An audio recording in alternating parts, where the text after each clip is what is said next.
We have 10 bills before us today. 4 of them are on consent.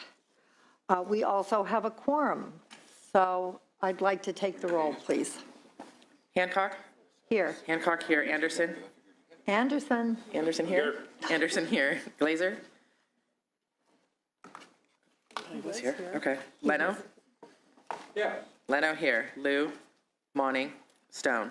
Stone here. Good. We also have several authors here. I believe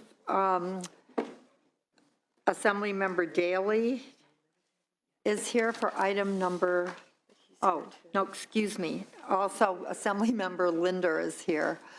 He's item number 4. Assemblyman, please welcome to the committee.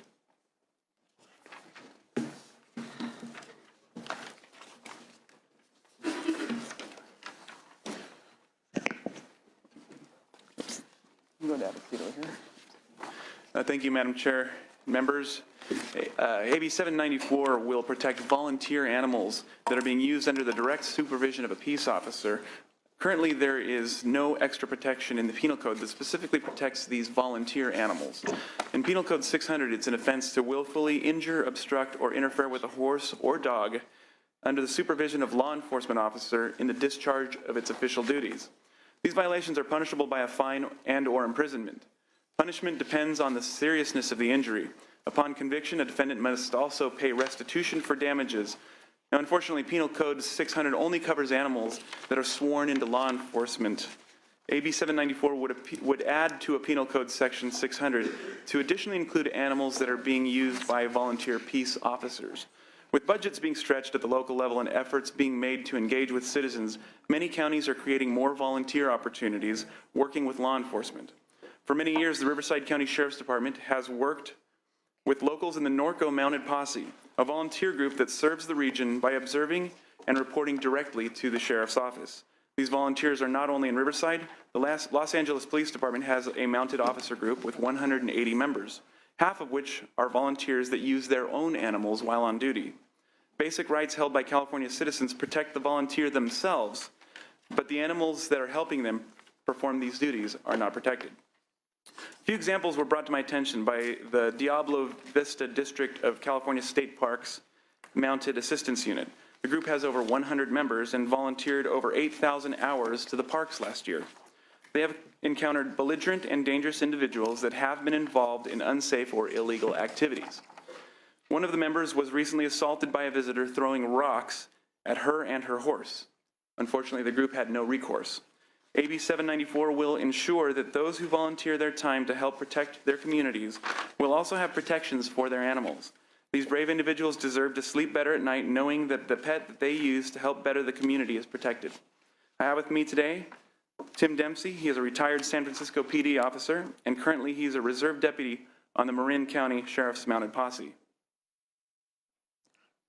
Good morning, Ms. Chair and members. My name is, as the Assemblyman said, Tim Dempsey. I'm a volunteer reserve deputy with the Marin County Sheriff's Mounted Posse.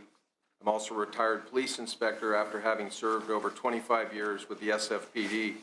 Presently, I'm also an investigator with the Sonoma County District Attorney's Office and have served in that capacity for 8 years. I investigate local cases of horse abuse and neglect. I hold a professional certificate awarded to me in the study of equine science. I am here today representing the Board of Directors and the entire membership of the California Mounted Officers Association. The CMOA Board of Directors has signed on as a sponsor of AB 794 because it will offer protection to the horses of our members who are volunteers for their local police and sheriff's departments throughout the state. These CMOA members supply at their expense and at no cost to the agencies and communities they serve horses, riding equipment, trucks, horse trailers, and fuel to serve their local communities. They attend regular training, achieve professional certifications, and maintain themselves, their equipment, and horses at a high rate level of readiness, all at their own expense. Under current law, California Penal Code Section 600, parens lowercase letter b, and 600, parens lowercase letter e, protect horses and dogs being used by peace officers, but not horses belonging to our volunteer members. This bill will rectify that.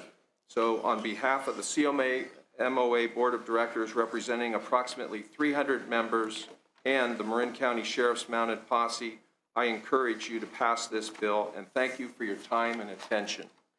Thank you very much. I would note that the Public Offenders Association has removed their opposition, so there's now no opposition to the bill, and encourage the rest of the witnesses to be brief, please. Madam Chairman, members, Dan Filizal on behalf of the Los Angeles County District Attorney's Office. For the reasons stated, we're in strong support. Thank you.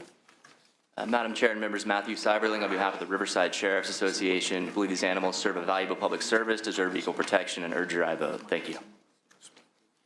Madam Chair, members, Christopher Castrillo on behalf of the Sonoma County Board of Supervisors in support. Good morning, Madam Chair. Tom Sheehy representing the Cal Chiefs this morning. We're glad to support this measure and to help protect the animals. Thank you. Thank you. Morning, Madam Chair, members. Ryan Sherman on behalf of Los Angeles County Professional Peace Officers and Sacramento Deputy Sheriff's Association in support. Thank you. Okay. Thank you. Are there speakers in opposition to the bill? Seeing and hearing none, Senator Stone. Thank you, Madam Chairman. I just want to say that I appreciate all the service that we get from our volunteer peace officers that put their lives on the line every day, and their wonderful canine and equine companions that also serve a public safety purpose. And by all means, this is a common sense law that should be there to protect these animals from any kind of abuse or assault. So with that, I'll move it, Madam Chair. Thank you. If there are no other questions, Senator Leno. Thank you, Madam Chair. I'm glad to hear that the California Public Defenders Association has dropped its opposition. Is there any reason, any amendments that were taken or anything that caused them to remove the opposition? The one point that I was going to ask with regard to the analysis reference to a concern they had was that there could be a poorly trained animal and that someone might be held liable for the action of the animal that was not trained as it would be if it were a professional. So if you can just clarify that for me, otherwise in full support of the bill. Sure. I think Mr. Dempsey's worked with these animals and knows the training that goes into the into the service animals. Do you have a? Yes, Senator, we undergo the same training that the peace officers do, in that we go through a basic class, which is a 4-day class, where not only are the riders themselves evaluated and have to perform to the basic standards, but the horses also. It's specific to the horse in that you bring your horse to this training and it's 50-50. You're a partnership, and if the horse doesn't work up to that level, then you do not get certified. And that happens sometimes? It can, and it has, certainly. Okay, good to know.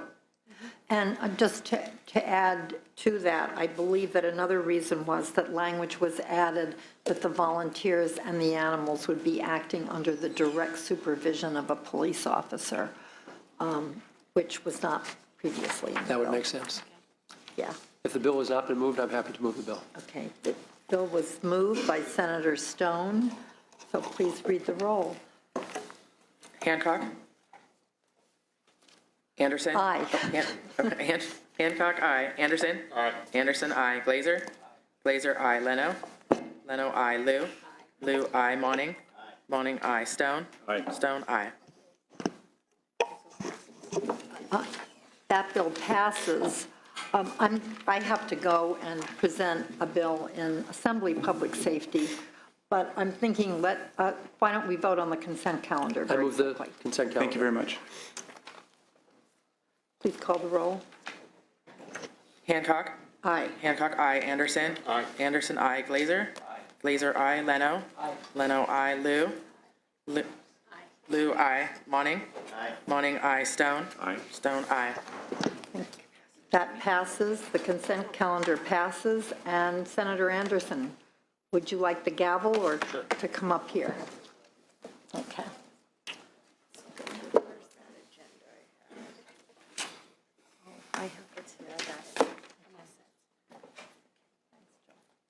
Pleasure.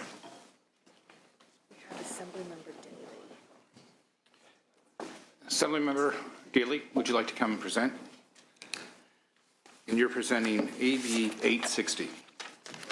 Please. Yes, Mr. Chair and members, thank you. This bill, AB 860, closes a loophole within the state penal code. Providers of professional services such as chiropractors, masseuses, or physical therapists who sexually assault their clients are usually charged with felony sex crimes. However, under certain circumstances, California law only allows particular offenders to be charged with misdemeanor sexual battery. As a consequence, some individuals who have clearly crossed the line can only be charged with less serious crimes. This bill adds provisions that will correct this flaw in the code and classify the actions of these professional service providers as felonious behavior. With me is Robert Messman, a senior deputy district attorney from Orange County, who brought this bill to me, and I'm pleased to present it.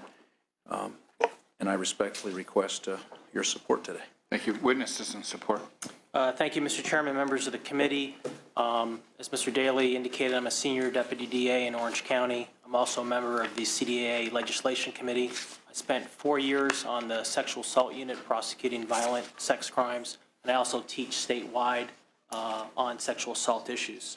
As the Court of Appeals recently stated in a case where a chiropractor sexually assaulted a patient, quote, there appears to be no limit to the ability of our species to devise new and different bad things to do to each other, unquote. AB 860 addresses a loophole in the law that allows sexual predators who perform professional services to escape appropriate punishment for assaulting especially vulnerable victims.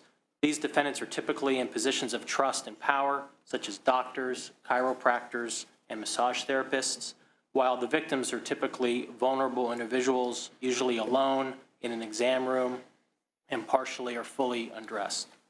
Under current law, if such a predator commits a sexual assault using force or violence, that's punishable as a felony.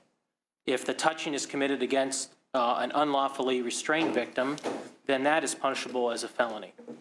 In addition, if such a predator falsely or fraudulently obtains consent from the victim through trickery, such as saying that the sex act is part of the treatment or part of the exam, then that's also punishable as a felony.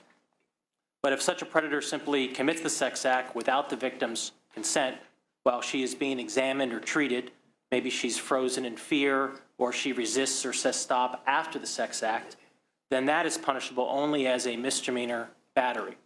Clearly, such sexual violations, we're talking serious conduct here, such as penetration, oral copulation of a especially vulnerable victim by a defendant who's in a position of power and trust, should be punished more severely than just a simple touching. There have been several cases where convictions for this conduct have been overturned because of this loophole in the law, and even more cases where prosecutors are precluded from filing what we believe are the appropriate charges because of this loophole. I know people use the word loophole a lot. Perhaps it can be overused, but the Court of Appeals referring to this issue addressed it as an oversight and urged or suggested that the legislature should address it through legislation. AB 860 fixes the law so punishment fits the crime and is aligned with other similar offenses. There was an objection when we were on the Assembly side from Legal Services for Prisoners with Children. We did amend the bill to address that concern. I'm hoping that that has addressed their concern, and I would urge the committee to support this important legislation. I can answer any questions if anyone has. Thank you. Mr. Chairman, members, Dan Filizato on behalf of the Los Angeles County District Attorney's Office and the Crime Victims Action Alliance. We're both in strong support for the reasons stated. Sean Hoffman with the California District Attorneys Association, and also on behalf of San Diego County District Attorney Bonnie DeManis, also in support. Good morning, Mr. Chairman. Tom Sheehy on behalf of the California Police Chiefs Association in support of this measure. Any more support? Any witnesses in opposition? With that, do we have any? Yes, Senator Stone. Thank you, Mr. Chairman. And first, I want to commend Assemblyman Daly for bringing this forward. I think it's very important that we close these loopholes. Is this only, the loophole, is this only applicable to licensed professionals in the state that aren't covered by existing statute? What I'm going towards, does this affect people that have colonic clinics, people that have tattoo parlors? Are they in some way covered either by this legislation or other legislation, or are they in another gray area? Right, that's a good question. The statute does not define professional purpose, but there have been several cases addressing it. And what those cases have said is whether the professional is licensed or not is less important. What's more important is how they appear to be to the victim. So if they project themselves as a professional, for example, one case dealt with a part-time lay pastor. That person wasn't licensed or sanctioned by the church, but because the victim saw that person as acting in the capacity of a pastor and had that position of trust and authority, the appellate court said that's sufficient. So it's essentially a factual issue for the judge or for the jury to determine whether that person was acting in a professional capacity, whether or not they're actually licensed or not. So if you had a case where somebody was going in for a colonic and a inappropriate act occurred in preparation of the colonic that ended up in some type of sodomy, do you believe that a judge would agree that this law would become applicable and we could fully prosecute that perpetrator? It would be it's very possible. Again, it would be dependent on the fact situation, but if that person was acting as a professional and in a position of power over a victim who basically trusted that person and disrobed and was by themselves with them and allowed that person to perform the exam or the treatment, then I think it would be applicable. Thank you. I'll move the bill. We have a motion. Any other comments, or would you like to close? I respectfully request an aye vote. Thank you. We have a motion to pass to appropriations. Please take the roll call. Hancock. Anderson. Aye. Anderson, aye. Glazer. Glazer, aye. Leno. Leno, aye. Lou. Lou, aye. Monning. Monning, aye. Stone. Stone, aye. We're going to put this on call to allow the chair to add on. So Thank you all very much. Thank you. thank you. Thank you. So Assemblymember Chow, are you, there you are, good. You'll be presenting AB 929, please. That's correct. Thank you very much, Mr. Chairman and Senators. I'd like to begin by accepting as author's amendment the amendments listed on page 13 of the committee analysis. AB 929 would authorize state and local law enforcement officers to use pen register and trap and trace devices, including during emergency situations. It would also authorize a judge to issue a court order to install a pen register or trap and trace device upon the finding that the use of such device is relevant to an ongoing criminal investigation and there is probable cause to believe that it will lead to obtaining evidence of a crime. Federal law allows law enforcement agencies to use these devices, but they must obtain a court order from a judge prior to the installation of these devices. However, during an emergency situation, they may use these devices without a court order if they obtain a court order within 48 hours of the use of such a device. Law enforcement agencies must demonstrate that there is reasonable suspicion and that the use of such device is relevant to the investigation. Federal law only authorizes the use of pen register or trap and trace devices by the state and local law enforcement officers in an emergency situation if there is an enabling statute authorizing and creating a process for law enforcement to do so. Now, this bill will create that state statute. I have two witnesses here today to testify in support, Mr. Mark Bunley and also Mr. Dan Felizzato with the LADA's office. Witnesses, go ahead. Mr. Chairman, members, Dan Felizzato on behalf of Los Angeles County District Attorney's Office. We are co-sponsoring this legislation with the LA County Sheriff's Department. As Assembly members stated, pen registers and trap trace devices are authorized under federal law. Federal law only requires a reasonable suspicion standard. Federal law also, as the Assemblyman stated, does require states to have enabling statutes to utilize the emergency pen register trap trace order. California does not have one yet. AB 929 will establish that. The big difference between what the California statute would be and the federal statute is is California, under our provisions, would need to show probable cause, the same standard that's necessary for a search warrant. We believe this will ensure the constitutionality of the statute under both the state and federal constitutions. We ask for your aye vote. Thank you. Good morning, Mr. Chair, members of the committee. My name is Mark Burnley. I'm a Deputy District Attorney with the LA County District Attorney's Office. For about 4 years, I was in our Major Narcotics Division, which was the unit in our office which obtains and processes all wiretaps. So I'm quite familiar with pen registers. As Mr. Felizzato just mentioned, these are not novel devices. These are currently allowed under federal law. What AB 929 would do would increase the standard that law enforcement would need in order to obtain one to probable cause, which we believe would protect individuals and also allow law enforcement to obtain admissible evidence to be used. I would encourage an aye vote. Thank you. Good morning, Mr. Chairman. Members, Lieutenant Wayne Billowit on behalf of Los Angeles County Sheriff's Department. We are the co-sponsor, and for all the reasons mentioned, we urge your support for the bill. Thank you. Good morning, members. My name is Matty Hyatt from the California Civil Liberties Advocacy in strong support of the bill. Our analysis actually finds that the federal standard is declared by one judge in a federal court in Texas to be even lower than a reasonable suspicion. We strongly support this bill. Thank you. Mr. Chair, members, Ryan Sherman on behalf of Los Angeles County Professional Peace Officers Association, the Long Beach Police Officers Association, Sacramento Deputy Sheriff Association, and the California Fraternal Order of Police all in support. Thank you. Thank you.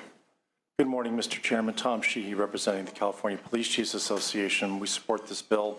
Thank you very much. Thank you. Mr. Chair, members, Sean Rundle with the California Peace Officers Association, also in support of the measure. Mr. Chair and members, Matt Seiberling on behalf of the Association for Los Angeles Deputy Sheriffs, the Los Angeles Police Protective League, and the Riverside Sheriffs Association, all in support. Thank you. Thank you. Mr. Chairman, Sean Hoffman with the California District Attorneys Association, and also on behalf of San Diego County District Attorney Bonnie DeManis in support. Good morning, Mr. Chair and members. Corey Salzillo on behalf of the California State Sheriff's Association in support. Thank you. Are there any other witnesses in support? Witnesses in opposition? Senators, do you have any questions or comments? Senator Stone.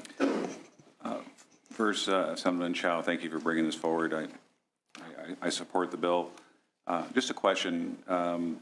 You're looking for an enabling language, which AB 929 provides. So I feel that there's enough evidence that we need to go and tap somebody's cell phone.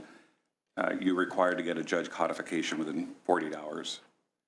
What happens if a judge doesn't codify that? I have two questions. One, is the evidence that's been gathered admissible in court?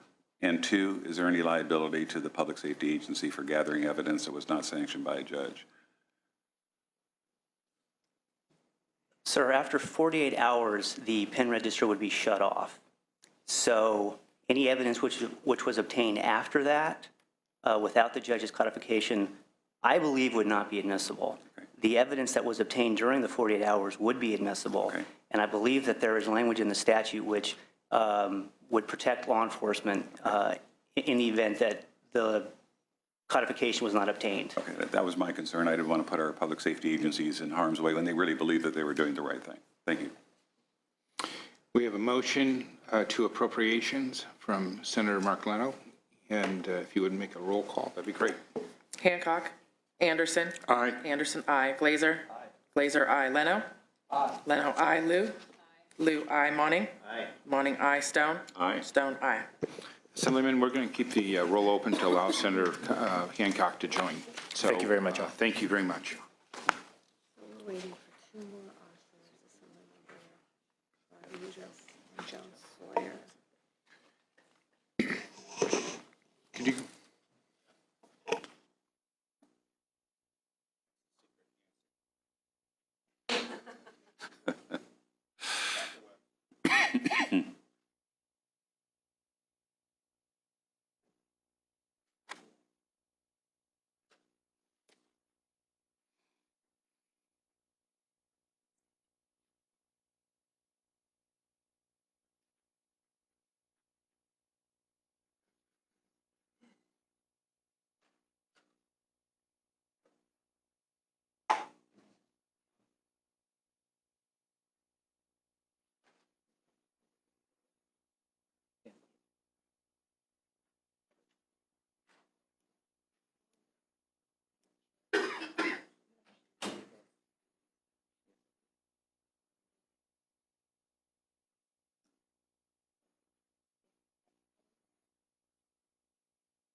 Bring it back for reconsideration.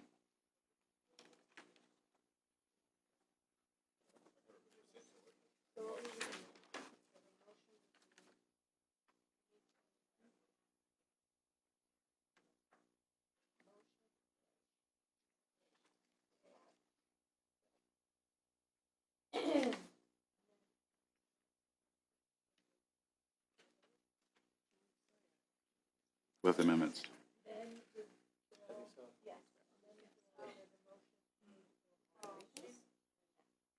One motion for.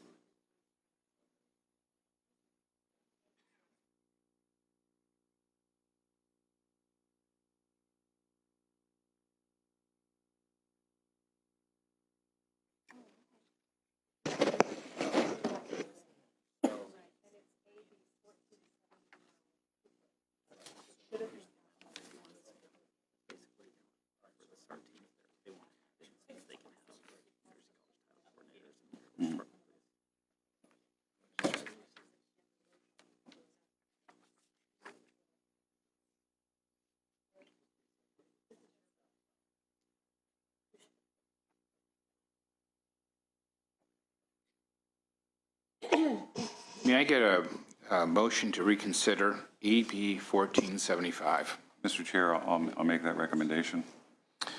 With that, may we have a roll call? And so we got to make the motion with the amended First. language. The motion For first. 1475. First the motion. Reconsider. Yeah. So Hancock.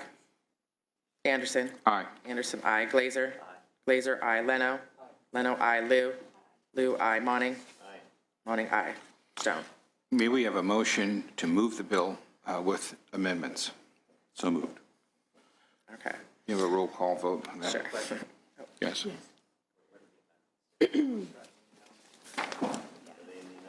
Council, could you explain on that? Thank you. The amendments will add college and university police and Title IX coordinators to the SART teams where there's a need for that in the county, and it adds prevention of sexual assault as an objective of the SART teams. And the author is amenable. And the author is amenable to those, yes. There was a motion, right? Yeah. So you can take that. I'm just going to give him a minute. Senator, are you good, or do you have additional questions? Okay. May we have a roll call vote, please? Hancock. Anderson. Aye. Anderson, aye. Glazer. Glazer, aye. Leno. Leno, aye. Lou, aye. Monning. Monning, aye. Stone. Aye. Stone, aye. We're going to hold that open so Senator Hancock may add on.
Assemblyman Jones Sawyer is here. Oh, okay. Well, wait for just a second. I was just down in public safety in the assembly. This is a kind of quadrille that we do here. Okay.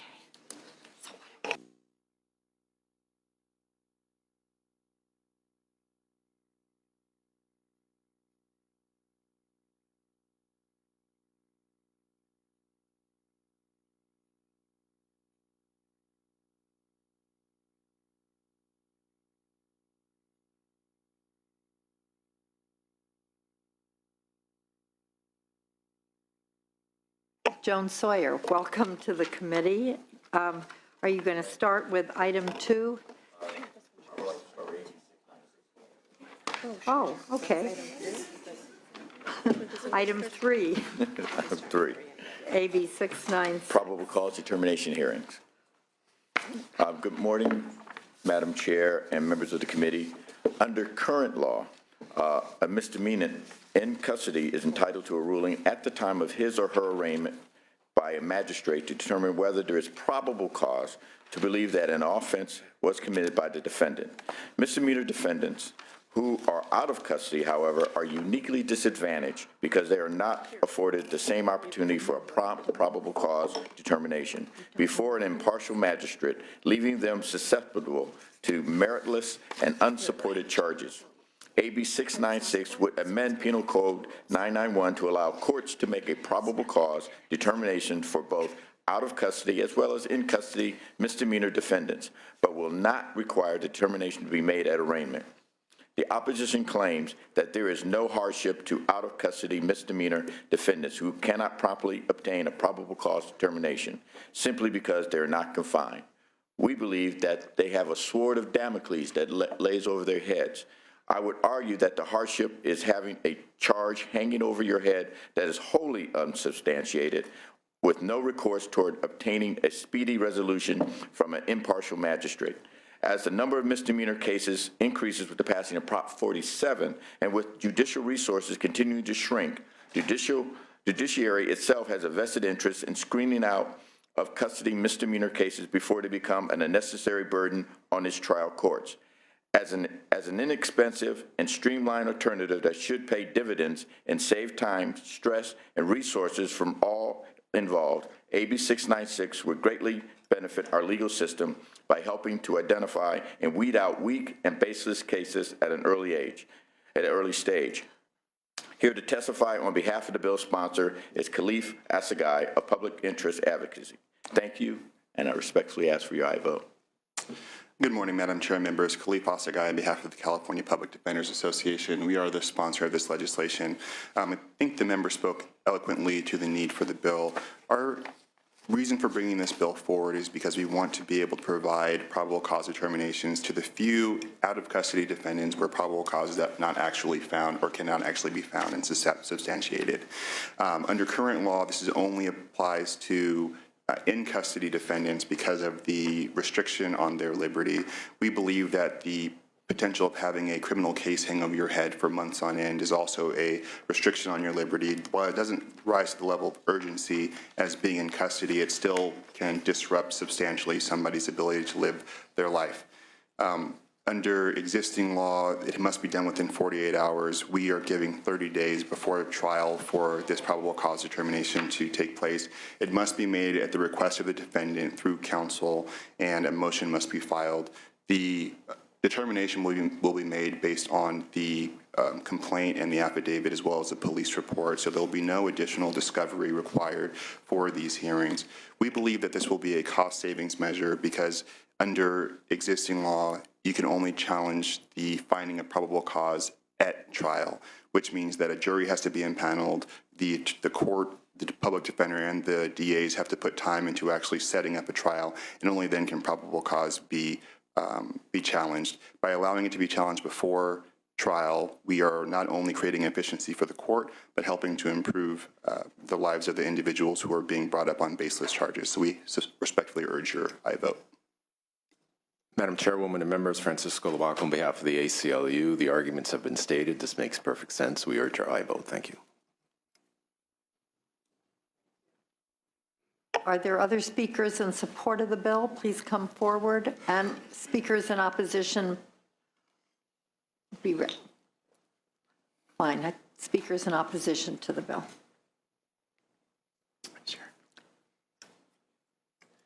Madam Chair and members, Sharon Riley on behalf of the Judicial Council.